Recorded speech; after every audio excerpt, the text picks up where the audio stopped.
All right, what's going on, everybody? This is Lady Luck here again. And yes, what you're saying is actually correct. The burden of proof.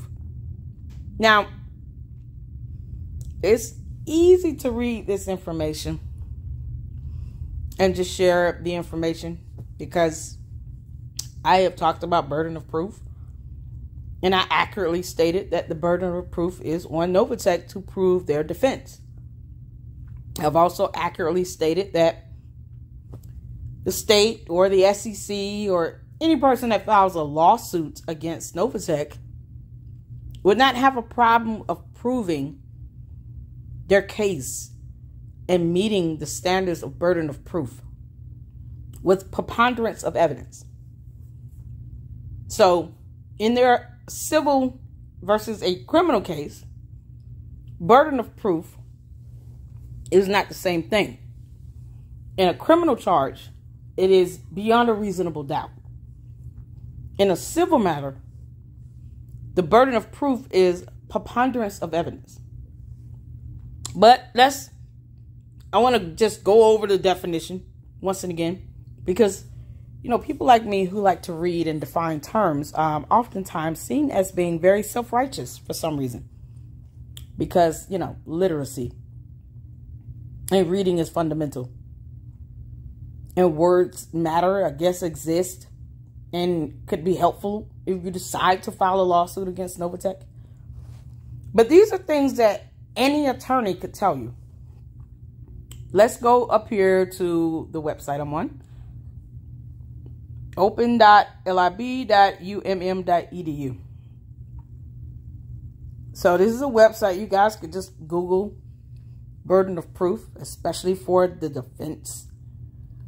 And it's going to give you a bunch of results back. And yeah, there's a lot of information out there that you can read. There's nothing wrong with reading. There's nothing wrong with looking up definitions of terms. And there's nothing wrong with calling a Ponzi scheme what it is. Novatech is a Ponzi scheme. It has been proven in 3 cease orders with a treasure trove of evidence. And that burden of proof for the agencies or anyone that files a lawsuit against Novatech has been met and will continuously be met moving forward. So it's really not that hard to prove those allegations. If you allege that Novatech has not been registered as a broker or licensed as a broker or hedge fund or investment firm, then the proof of that would be the fact that there's no evidence to show that they're registered as a broker, hedge fund, or investment firm. The allegations listed in cease orders to also include the fact that they provided false and misleading statements that were material. That fact is proven by the fact that they have posted up information on websites and then their stupid comp plans and phone calls and videos that they did and posted on public platforms have actually proven that allegation. The state does not have a problem proving burden of proof or preponderance of evidence in any civil matter. They just don't. Now that the petitioner or the plaintiff in this civil litigation has proven their part, the burden of proof still falls on Novatech. And there are people who are literally thinking that burden of proof is one-sided. Maybe they're trapped in the world of criminal cases. They're wearing felonies and committing felonies like a badge of honor that are completely unrelated to the charges listed in these cease orders against Novatech. They're not the same. It's hard to have empathy for someone that brags about being a convicted felon, but then call the victims of a Ponzi scheme, call them things that make them feel like they're not victims, or to try to downgrade or deflect accountability or liability because you gave some dumb disclaimer that means nothing. And you don't think that digital asset attorneys could still have a case against you for a civil or criminal matter. That your downlines can't still sue you for promoting a Ponzi scheme and costing them thousands of dollars. Like, please don't think that that cannot happen. Because then you have to learn the hard way what preponderance of evidence truly is in a civil matter if you get caught up in a lawsuit. Why would you want to do that? That's my question. That's a good question. Asking questions is not self-righteous either. People should ask questions because Ponzi schemes are devoid of logic. They don't want you to lose logic. So using logic might piss them off, but it certainly won't help them win a case because of reasons. Okay. Whew, Lord. Reading is fundamental. The definition of burden of proof, because this is a thing. The burden of proof is a party's responsibility to prove a disputed charge, allegation, or defense. And then they even cited a reference here. Burden of proof has two components: the burden of production and the burden of persuasion. Burden of production is the obligation to present the evidence to the judge or jury. Burden of persuasion is the duty to convince the judge or jury to a certain standard, such as beyond a reasonable doubt, which is mostly used in criminal cases, which is defined shortly. This standard is simply a measuring point and is determined by examining the quantity and quality of the evidence presented. Meeting the burden of proof means that a party has introduced enough compelling evidence to reach the standard defined in the burden of persuasion. The plaintiff or prosecutor generally has the burden of proving the case, including every element of it. The defendant often has the burden of proving in the defense. It literally says that right here. So burden of proof falls on the defendant to prove their defense, which is something I have said previously in several videos. Do you really think that the state would still have a problem, or the SEC or any government agency that is issuing these cease orders, because they're only issued once evidence have been gathered and investigations have been done either way? They're only issuing the cease orders after all of that has been done. Do you really think they would have a hard time proving any burden of proof or meeting any burden of proof standards? In any case, especially if it converts over to an enforceable action, or even if it becomes a criminal indictment. Do you really think it would be difficult to continue to prove burden of proof and to meet that standard with evidence? Seriously? Would it be hard? Should test that theory out. You know, yeah, I should test that theory out by suing some of these Ponzi scheme promoters. And then we see how that goes. Yep. That sounds about right to me. Yeah, because your whole YouTube channel is nothing but evidence. Yep. I think that's a good thing to do. Oh, boy. So in case you don't understand what preponderance of evidence is, preponderance of evidence requires the plaintiff to introduce slightly more or slightly better evidence than the defense.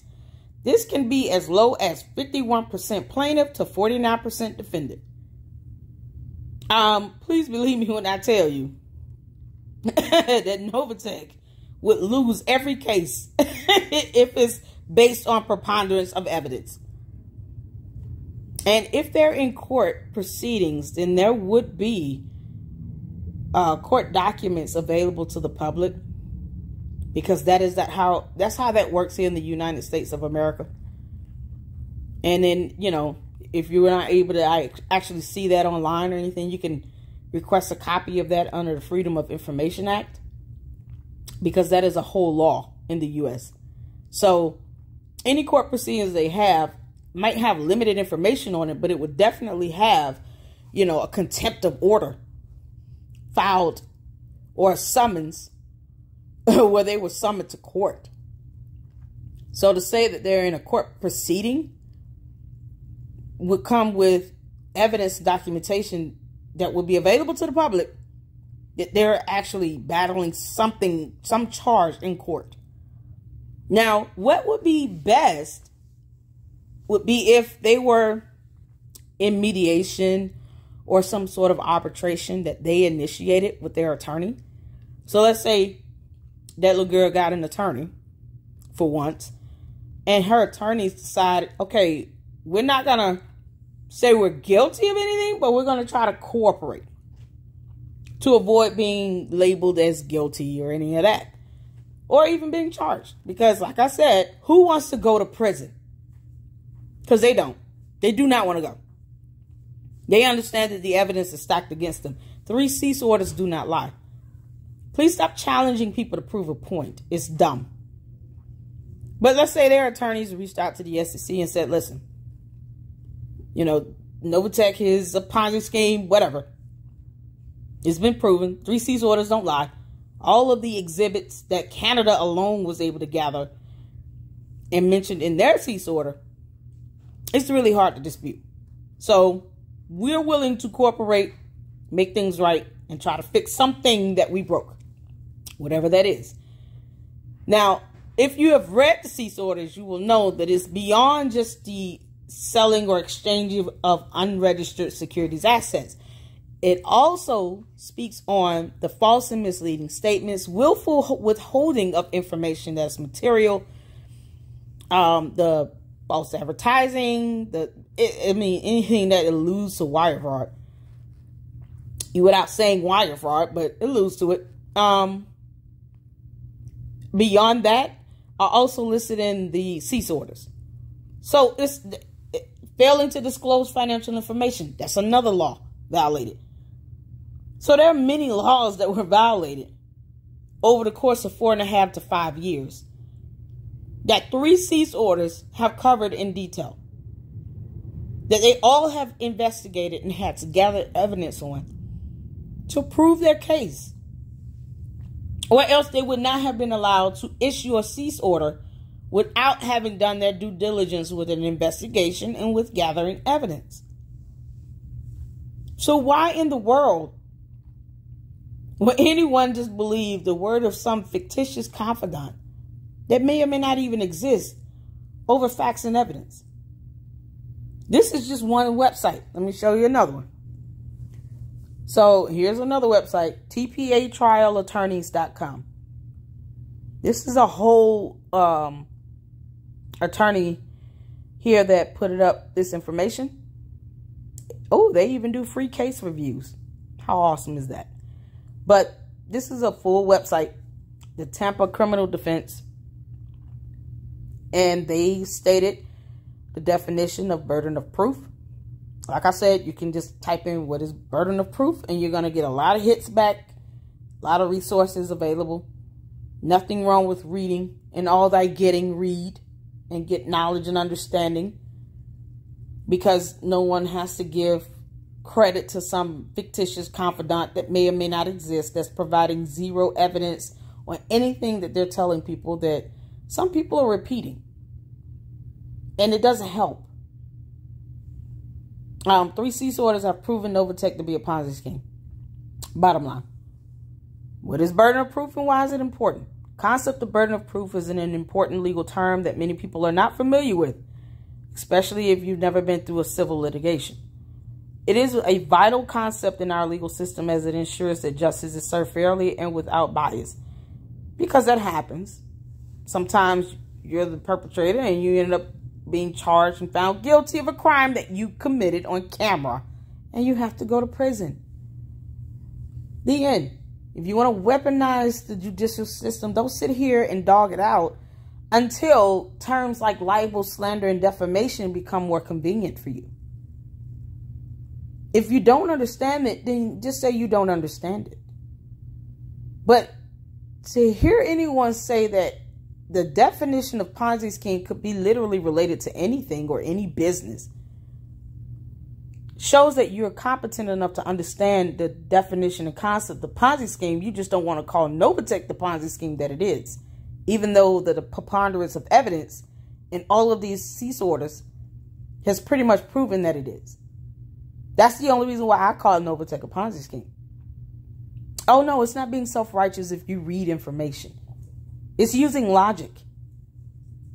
I think God gave us, human beings a brain for a reason. We shouldn't be told that we should not be reading and gaining knowledge.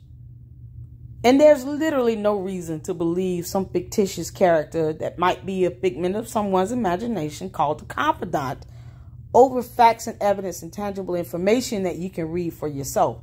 If you feel that everything on the internet is doubtful, call an attorney.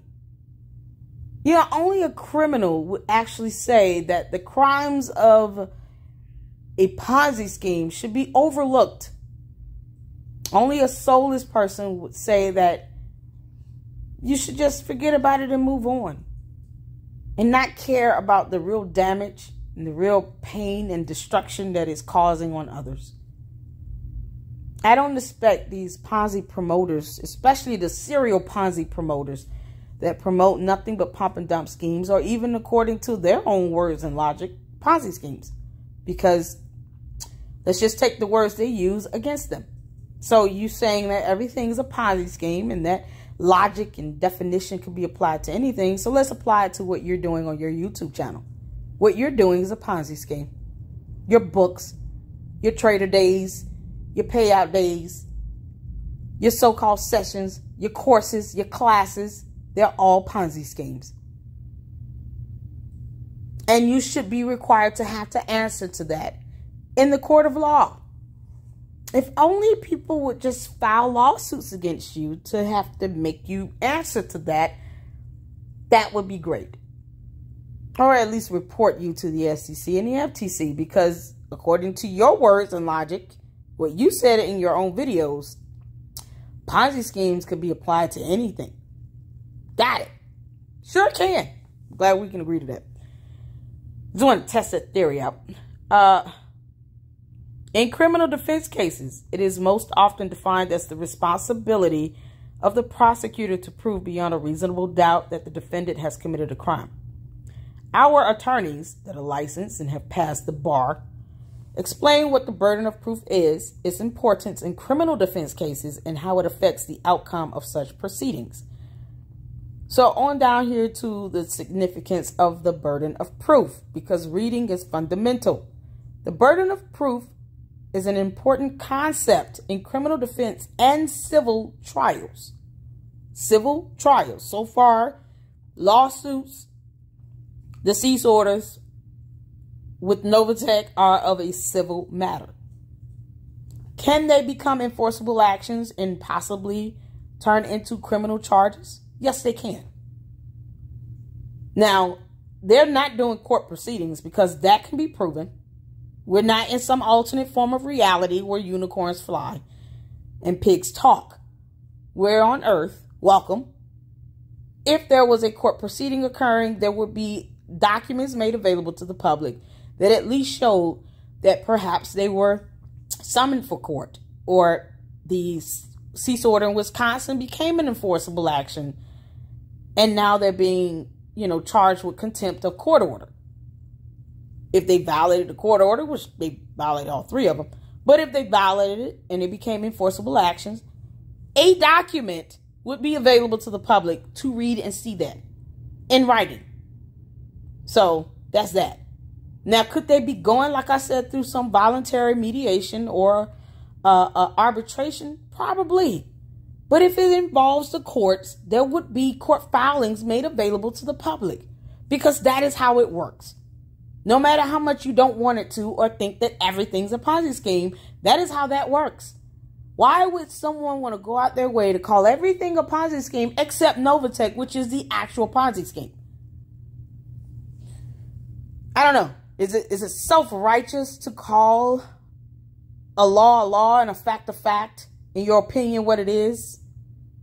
Is it self-righteous to say that laws, facts, and evidence don't care about your feelings or your past criminal history? Why would you want to connect your past criminal history to what's going on with Novatech? I don't understand.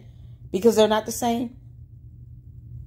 No one should play the victim until you're ready to play the victim about your past, or the fact that you want to deflect and deter people from looking at you as the Ponzi scheme promoter that you are. Let's keep reading. It is defined as the legal responsibility to prove a certain fact or allegation in a trial, and it can either rest on the plaintiff, defendant, or both parties depending on the circumstances. It is defined as the legal responsibility to prove a certain fact or allegation in a trial, and it can either rest on the plaintiff, defendant, or both parties depending on the circumstances. Little girl, you got some dumb confidant telling people even more dumb things that have no logic to it at all. I could have sworn you told people to shut up. I could have sworn you said that. I guess you really don't have the power. But either way, if you have confidants out here telling people the definitions of the term burden of proof and they're failing to read it, oh, but if you look it up, you're self-righteous.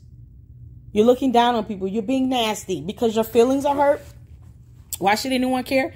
People lost money. You don't care about that.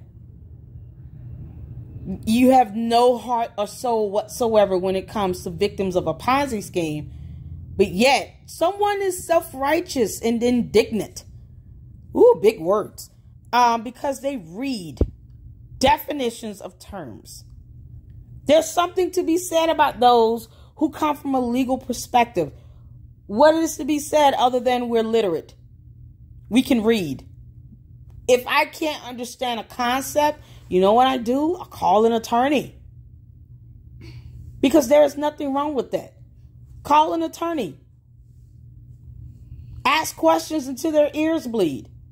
There's no reason to just believe the word of some fictitious confidant that may or may not exist. This is what I've discovered with these Ponzi scheme promoters. Many of them, not all of them, but many of them, seem as if they have these come to Jesus meetings and then they figure out what their excuse is going to be for the week. And then you start seeing them on cue saying the same exact thing. They're all using the same exact excuse with nothing to back it up or support it. Now, I didn't do a video about the e-wallet domain because I literally called that little girl out on it in my debunking Cynthia Petion video because they tried to allege that their stuff was hacked. I had a full DNS report in that video. So the domain name server is what DNS stands for. Didn't show any hits or signs of a hacking. But when you are trying to pull out of a Ponzi scheme and trying to get it to just go away, I guess, because now you can't pay people back because you don't have liquidity. Many of these scammers try to use the same excuses. Especially, oh, I've been hacked and no one can get their money. Now you have a confidant, a moron, saying that they can't pay people back because they're in court proceedings. But yet people are getting paid something.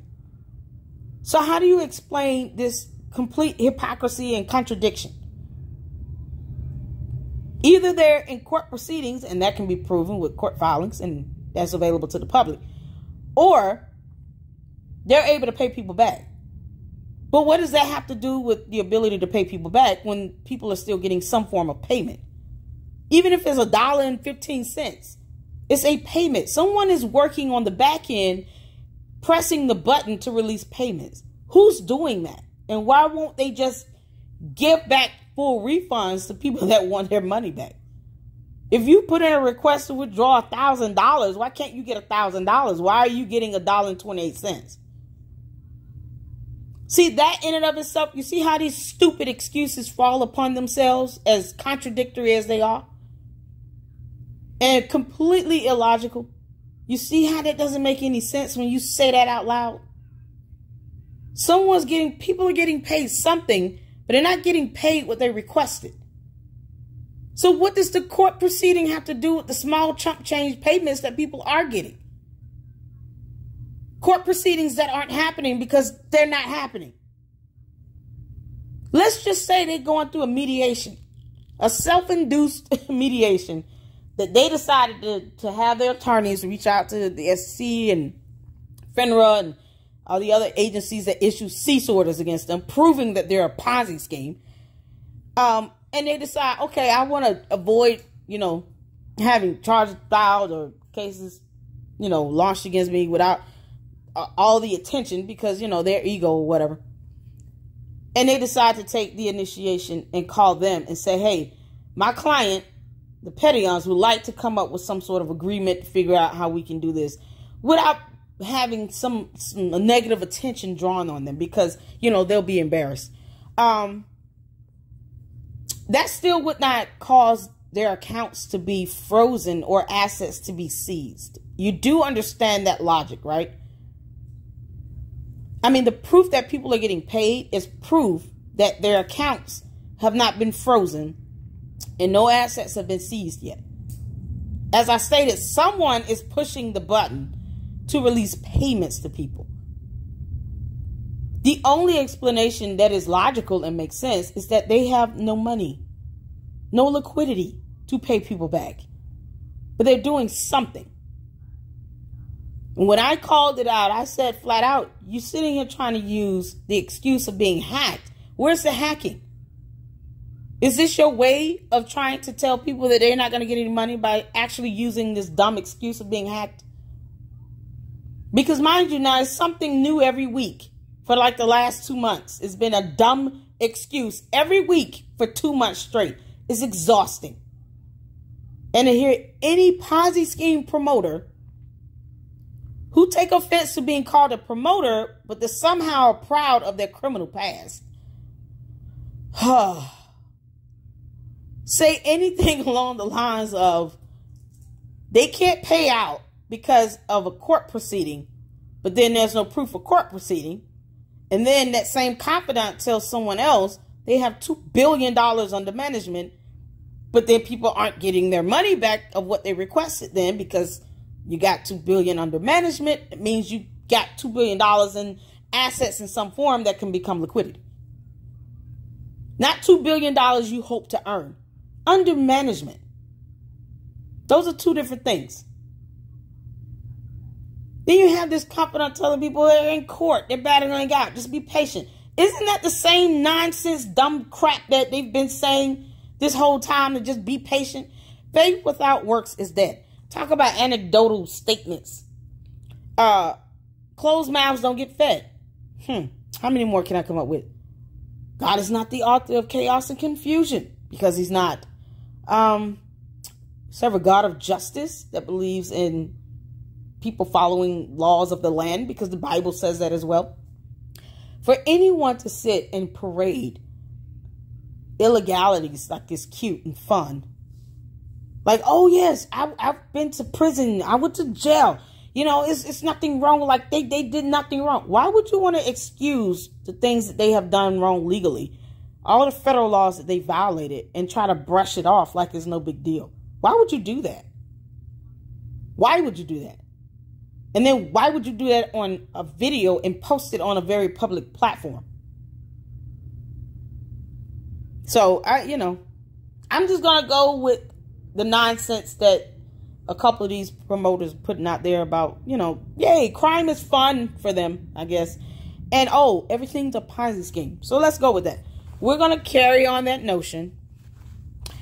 And it's exactly how that's going to be listed and named and reported. And you're just going to have to try to defend your own dumb statements because you put your foot in your mouth and you spoke saying some nonsense that a confidant who may or may not exist also stated and confirmed.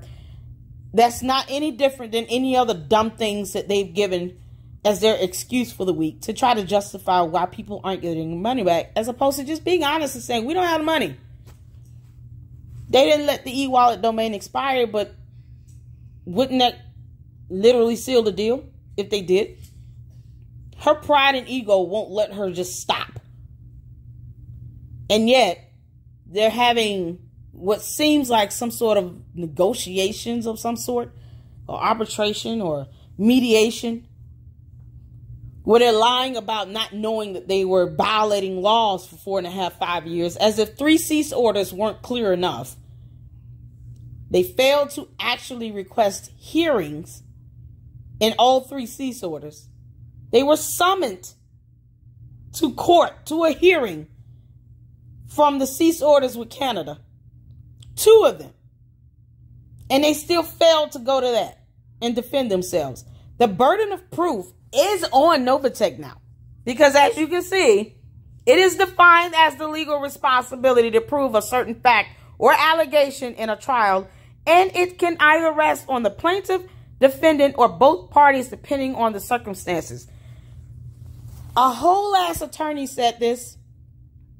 They're not going to risk their bar license or anything to sit here and put up information that's not accurate. I literally put up 2 different websites. Facts are facts, laws are laws, and neither one of them care about your feelings. I think it's just disingenuous to even try to compare your own past of criminality to this and to try to excuse this behavior with Novatech.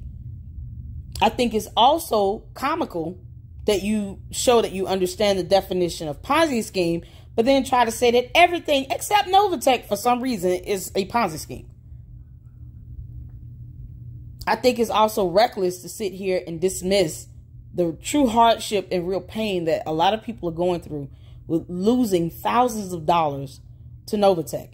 Just because you want to move past it and move forward and get people to click on your links for all your other Ponzi schemes, according to your own words and definition, that you keep promoting on your channels that are just a treasure trove of evidence that could prove preponderance. I mean, if we really had to go down to that point, could prove preponderance without even blinking, then that is on you to do. That is your thoughts and feelings.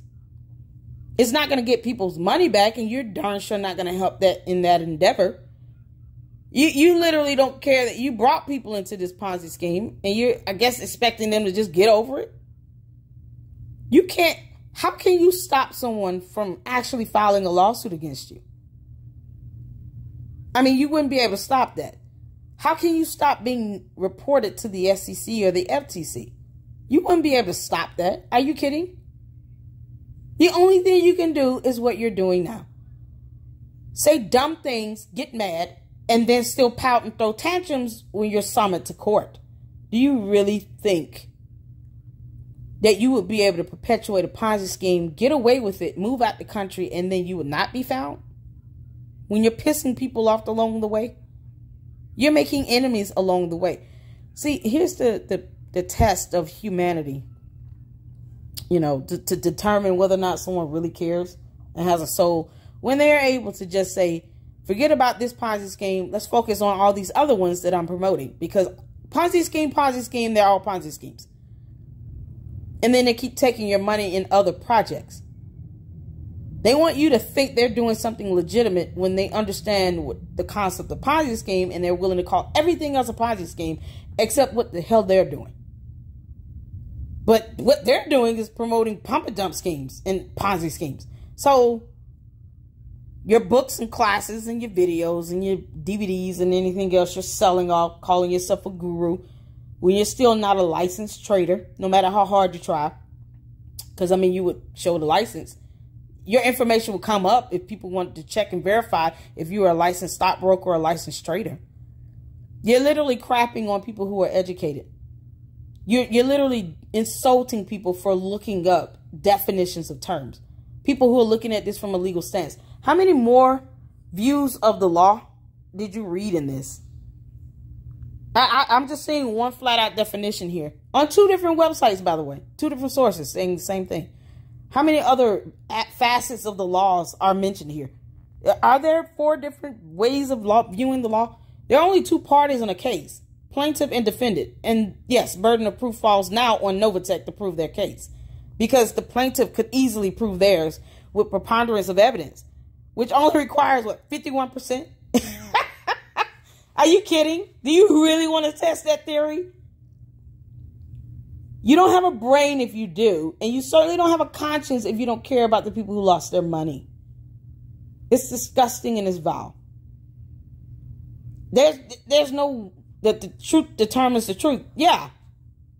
That's why I refuse to believe that some of you promoters out here don't understand the concept of Ponzi schemes, because I know you do. You just don't care. And these are the ones that are getting all these views for their videos while they're accusing others of putting up videos for likes and views When you can just look at all of the YouTube channels under their analytics and see what they're getting views for and generating, you know, ad revenue on.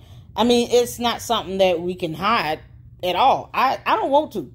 I mean, y'all can just look at my channel's analytics. I wish I was getting paid. Child, please. Look, girl, you owe me a lot of money if that's the case. But the ones that keep claiming that, it's all a deflection. It's a deterrence. They can't stop being sued. And they certainly cannot avoid being reported to the SEC.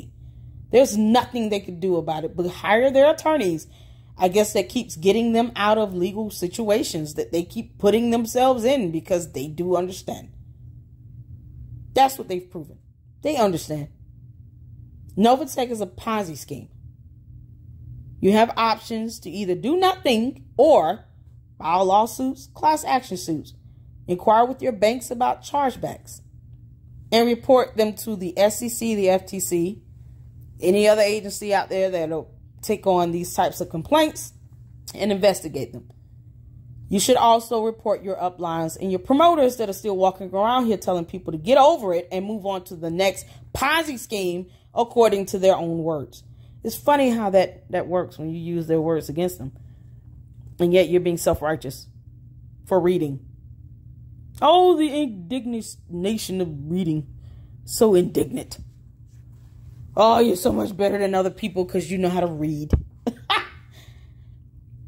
They know how to define Ponzi scheme too. And well. Yep. Smart enough to put it in their videos. Don't edit those videos. Please don't do that. Don't delete comments. It's infringement upon free speech. No, just keep doing what you're doing. Yeah. Keep up with your Ponzi schemes and your pump and dump schemes. And keep thinking that, you know, if the government wanted to find you, they couldn't find you, I guess, somehow. I don't know why you think you can't be found. But whatever. Yeah, just keep going. Keep going. It's fun. All right, so this is Lady Luck Club giving you the definition of burden of proof and how a whole ass attorney, two of them, two websites full of attorneys have defined it to be certain fact allegations in a trial, and it can either rest on the plaintiff, defendant, or both parties. Because, like I said, people don't think that burden of proof works the way they think it would work in certain types of cases, especially in civil cases. Also, and I'm just going to recommend this, if you are trying to read information and you don't fully understand it, especially when it comes to legal concepts, because sometimes I have to do this for the more complex concepts that might go over my head if I read it. I have 3 main channels that I watch on YouTube that I highly recommend. Okay, you can take it or leave it with that. One is Legal Eagle, phenomenal YouTube channel. Legal Eagle is also a whole ass attorney. He's licensed, and I think he has 4 states under his belt that he's able to practice law in. Very smart and intelligent, has a fun way of, you know, putting out legal information. Has even a segment that he is called Real Attorney Reacts to, and then, you know, he'll react to shows or movies where they have, you know, court proceedings and those types of things and react to it. So check out Legal Eagle because he actually gives a great breakdown of burden of proof, because real attorneys know how to define that. So the second channel I recommend is Glenn Kirshner. Both of these channels I have, you know, had provided information in my clips. I have 2 YouTube shorts, and they came from Legal Eagle and Glenn Kirshner. Phenomenal attorneys.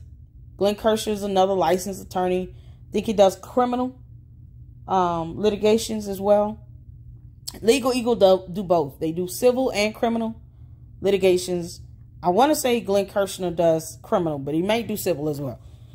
But definitely criminal.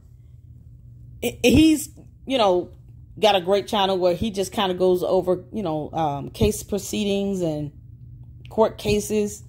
He's even been on certain channels media outlets or whatnot, going over his thoughts on cases that are happening, you know, out there in real time. So phenomenal. And then the last is CLR Bruce Rivers. Bruce Rivers is a criminal defense attorney as well. He's actually got a series of videos where he's giving the breakdown of that, what's that boy name? YNW Melly something murder trial in Florida. So he's been staying on top of that particular case, giving breakdowns each day throughout the proceedings. See, this is why I say, even if they're not televised, court proceedings can be proven with documents that are available to the public, because that is how it works. But either way, he's been following that case. And if you like to get the perspective of a criminal defense attorney that is funny and real and direct, CLR Bruce Rivers is another one. But there are other, you know, channels out there as well where you have real attorneys going over information and explaining definitions and concepts that may prove to be useful in court, whether it be a civil or criminal litigation. And then, of course, don't be afraid to call some of these attorneys. Take advantage of these free consults that some of these attorneys offer. Some of these attorneys actually will take on your case, especially if it's so open and shut like this with Novatech. And they will take it on for free, and then they won't get paid until you win your case, which would not be very difficult to do with the preponderance of evidence against Novatech, which is probably why they decided to get an attorney and try to cooperate, because they know going to trial in any manner, whether it be civil or criminal, would not be conducive to their good liberty. They would lose. It would not be difficult to prove that they're a Ponzi scheme, even in a criminal trial, when it's been proven civilly with 3 cease orders already. The state has rested any plaintiff that files a lawsuit against them. Don't need to do anything more than what's already been done. Maybe try to get in touch with the OSC and say, hey, you got 50 exhibits. Do you mind sharing some of that information? Get your attorney to reach out and see if they'll provide some of that evidence, or at least direct them on where to go to get it. I mean, I literally looked up on FINRA's website, and as well as the FSA and St. Vincent's website, to see if Novatech is licensed or registered as a broker. They're not. So a database in the U.S. and in St. Vincent does not have any information on Novatech being registered or licensed as a broker, investment firm, or hedge fund.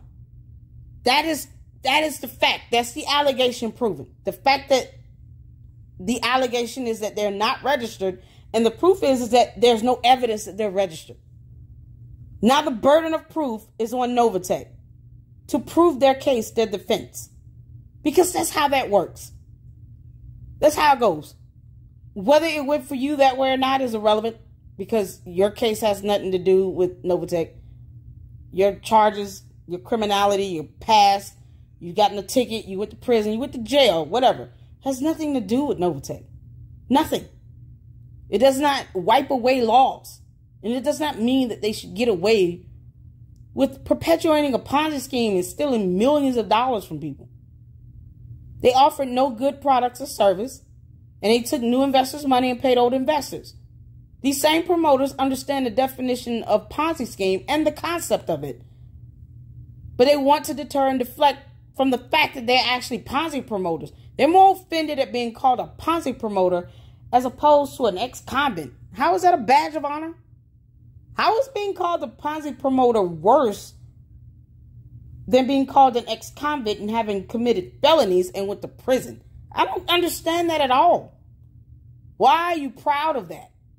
You learn nothing if you think that Novatech should just get away with breaking laws, or that laws shouldn't exist because you hate the judicial system. You're anti-American. I don't know what else to say about you. But why would you think that people should just get over losing thousands of dollars to a Ponzi scheme? Because what, you went to prison or jail once or twice? Are you kidding? When you come for the queen, be prepared to lose the war. There's nothing they can do about being reported or being sued. So it is what it is. It's just sad and pathetic to hear that that is some level of justification from these people. I'm just floored and I'm disgusted at people trying to dismiss the hurt and pain that Novatech has caused on real people and real lives and their livelihoods. But yeah, one thing we can agree, in your definition, in your own words, the concept of Ponzi scheme can be applied to anything. So your whole YouTube channel is a Ponzi scheme. Your books are a Ponzi scheme. Your stupid classes and your courses that you're charging $200-300 for is a Ponzi scheme. All your telegrams and your other pump and dump schemes, all that's Ponzi schemes. And that is coming from the word of your own fellow Ponzi promoter. Good evening.